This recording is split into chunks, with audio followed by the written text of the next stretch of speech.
Hey guys, welcome back. And I just been going through life and I was thinking about the ways that me moving to Dallas has really shaped my life.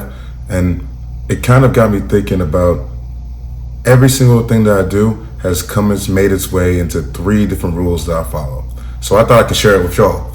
The three rules that I think every man should live by. Because these are the things that really helped me as I was transitioning into my adulthood. Number one is to treat your time extremely seriously. Because people out there truly believe that they're entitled to take every piece of time that you have. This can be from work, mess around and do a great job at work. The one thing is you won't get a raise. No, they'll try to give you more tasks to take up more time. You can put this into an example for you.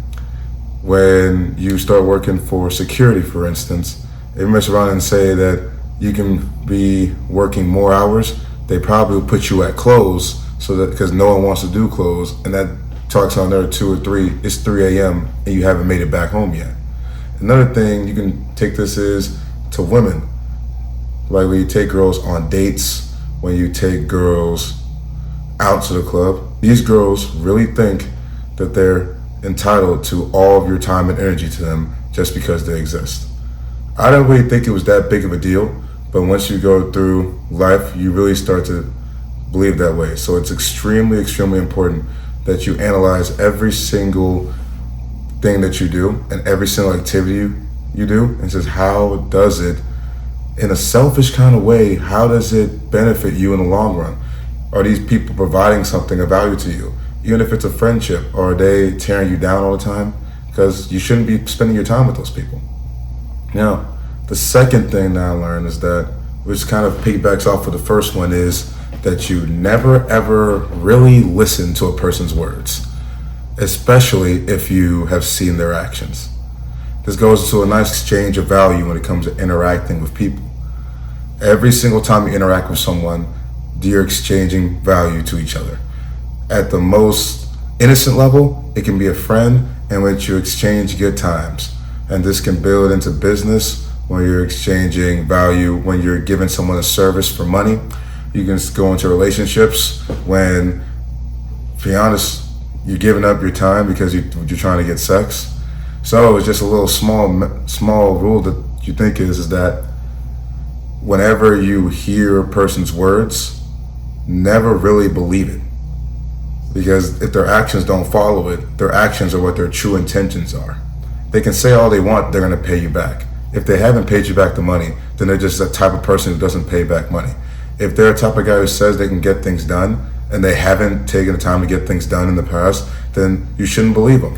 However, if they do those things, then you can take what they say at face value, and then maybe you can build a nice relationship. Now, if you have provided something that another person wants, don't think that you're entitled to receiving it back. But the thing that you are entitled to do is making sure that those people leave your life.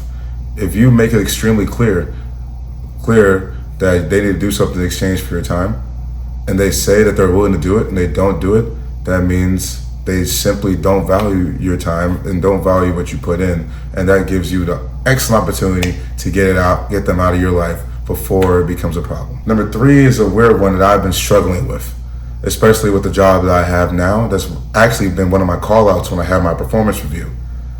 So before I explain that, I'll just go into the third point, is don't be afraid to brag. I think what happens is when you start off as a person who likes to show off their accomplishments. Like when you play t-ball as a man or play sports, you like to show off the awards you get. You like to show off that you're a captain, or you like to show off that you made the principal list for all A's.